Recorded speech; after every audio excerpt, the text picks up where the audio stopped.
Just bought a new skid steer. Not new, it's old, but it's pretty cool. Got a tow truck on the way, ready to pull it up. Hopefully we don't have any issues. The engine's been pulled apart. Hence why I bought it, because of how cheap it is. 9.5 grand. Joystick controlled. Seems to have all the parts that are missing in a box in the back of my van, so tyres are good. Hopefully it pulls out of here alright. Get it back out to the farm.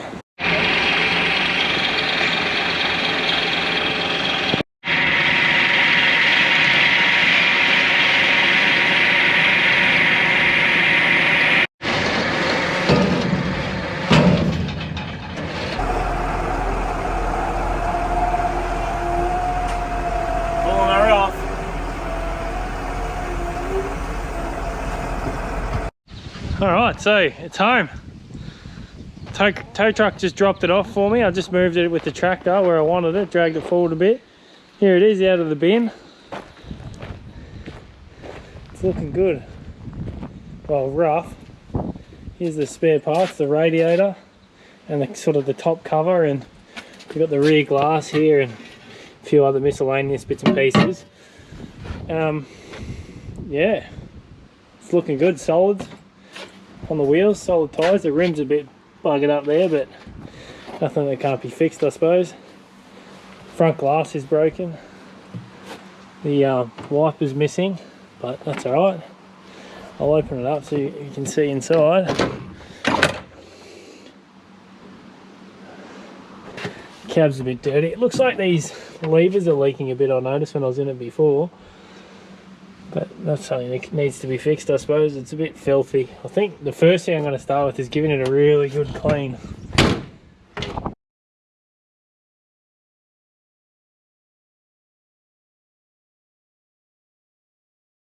I'll show you in the back here. Open this up. So I have no idea what's wrong with it, except that it's been pulled apart. Someone's had a go at it. So the glow plugs have been taken out of down in here. 2, 3, 4. So I've just ordered a set on. But I think what I'm going to do first is do a compression test, and I might even put a bit of lube down the cylinders before I do that. And I can just see what the compression's like. So I'll hook a battery up and I'll grab the compression gauge and a bit of WD-40 down the glow plug holes. And a bit on top of the valves because it looks so dry. Tree hooked up. Now I'll put a bit of WD-40 in the cylinder, so I'll wind it over and let that blow out.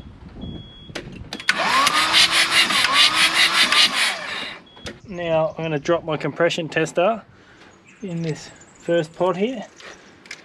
This will be the moment of truth. So know nothing about this engine. This is going to tell us the biggest story of what's going on. Clip the gauge on. We'll be looking for about anything over 400. It would be good. If it's under that, then the motor's probably dusted or there's something wrong.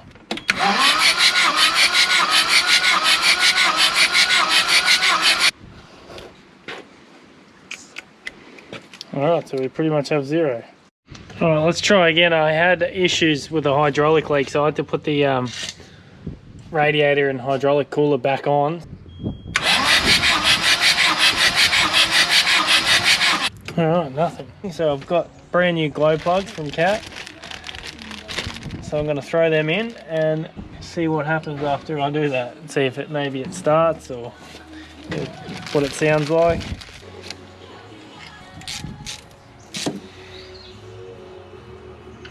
So now all the glow plugs are in. I can slip this glow rail on and bolt these little nuts down.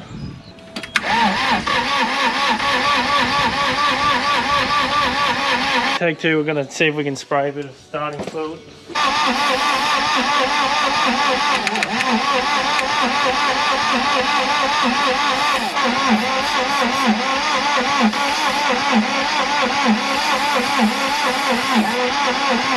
We gave up on trying to start it. Low compression, we thought, wasn't starting. A little bit of smoke and it was not really doing much.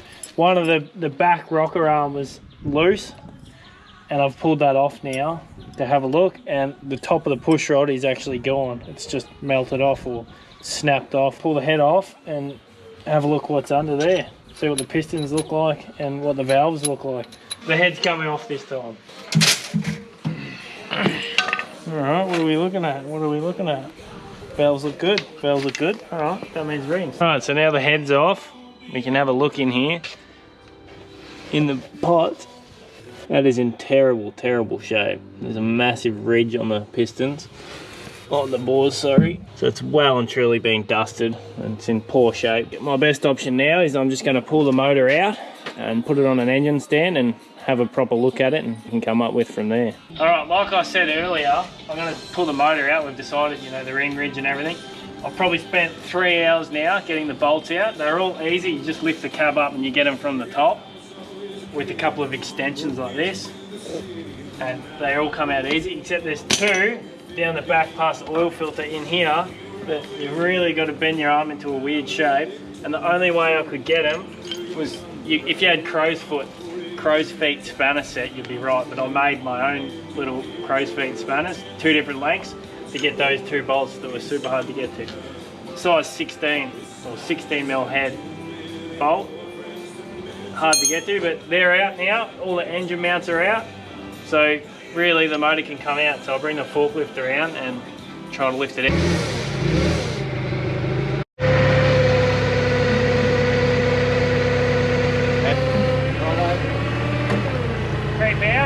Right there.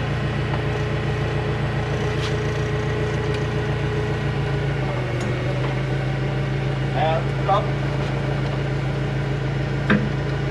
Righto. Woohoo! Engine's out and fully apart, down to the bare block. It's hard to see, but this is the bores.